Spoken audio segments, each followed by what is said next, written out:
कृष्णा।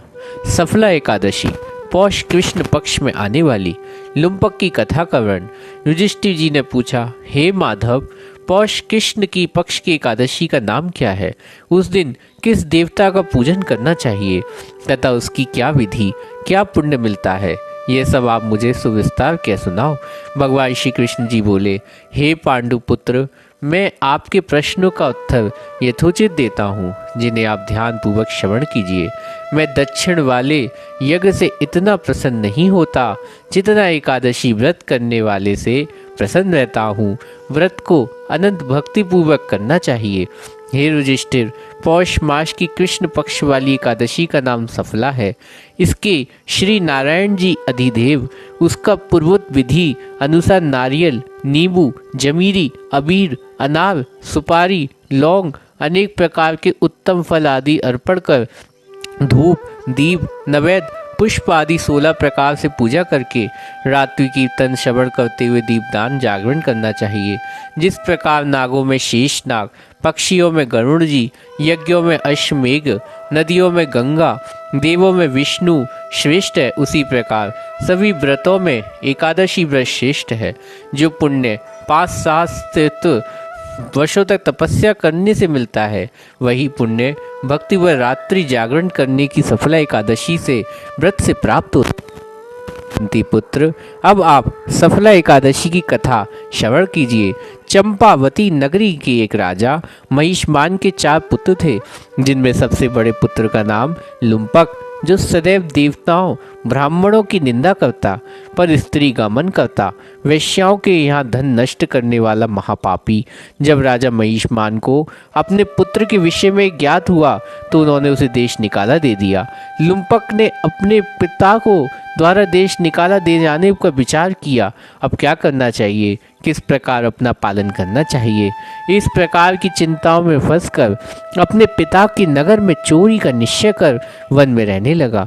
वह दुष्ट रात्रि में चुपचाप नगर में आकर चोरी करता, जीवों को मार डालता, अत्याचार करके पिता के नगर का नाश करता। पहरेदार उसे पकड़ने पर भी राजा के भय से छोड़ देते थे। जिस वन में वह रहता था, उस वन में एक बहुत पुराना पीपल वृक्ष, वह भगवान नारायण के अनंत प्रिय था, अर्थात नगर निवासी उन सभी लोग उस वन के देवताओं का कीड़ा स्थल मानते। जब पौष मास आया, सफला एकादशी आई, तो दशमी की रात्रि में लुम्पक वस्त्रहीन होने से शीत के कारण मूर्छित होकर पृथ्वी पर गिर पड़ा। शीत के कारण उस रात लुम्पक को निंद्रा भी न आई। वह अचेत अवस्था में दशमी की संध्या एकादशी की दोपहर तक पड़ा रहा। इस कारण वह बिना भोजन किए ही रहा। दूसरे दिन सूर्य नारायण अब अधिक चढ़ गए, तब उसके शरीर का शीत कम हुआ। वह चैतन्य अवस्था को प्राप्त होकर अपने उस स्थान से उठकर गिरता पड़ता भोजन की खोज करने लगा। शक्तिहीन हो जाने के कारण वह जीवों को मारने में भी असमर्थ था, इसलिए वन के पेड़ों में से जो फल टूटकर पृथ्वी पर गिर गए, उन्हीं को खाने के लिए उठाकर ले आया और उसी को भगवान को अर्पण करके पीपल के नीचे रखकर दुखी होकर बोला, हे भगवान, इन फलों को आप ही खाकर तृप्त हो। क्योंकि वह बहुत दुखी और क्रोध से खींचना के कारण उसने ऐसा कहा। सूर्य नारायण भी अस्ताचल हो चले। रात्रि बढ़ती जाती, अपनी इस विवशता के कारण वह रोने लगा।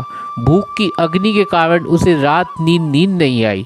इस प्रकार पापी लुम्पक के इस भूल में उपवास तथा रात्रि के कारण जागरण करना और क्रोध वश भगवान को फल अर्पण करना अनजाने में एकादशी का व्रत हो गया, जिसके कारण भगवान नारायण अति प्रसन्न हुए और उस पापी के सारे पाप नष्ट हो गए।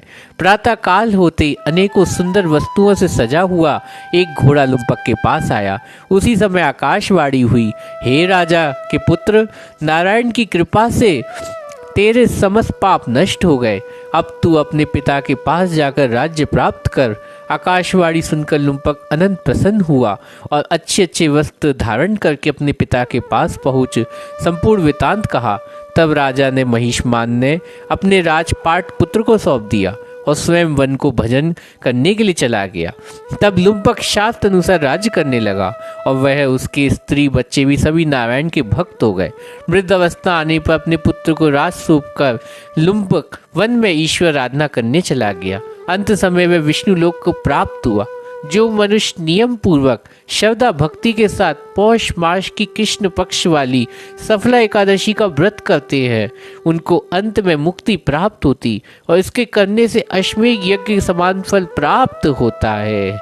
हरे कृष्णा।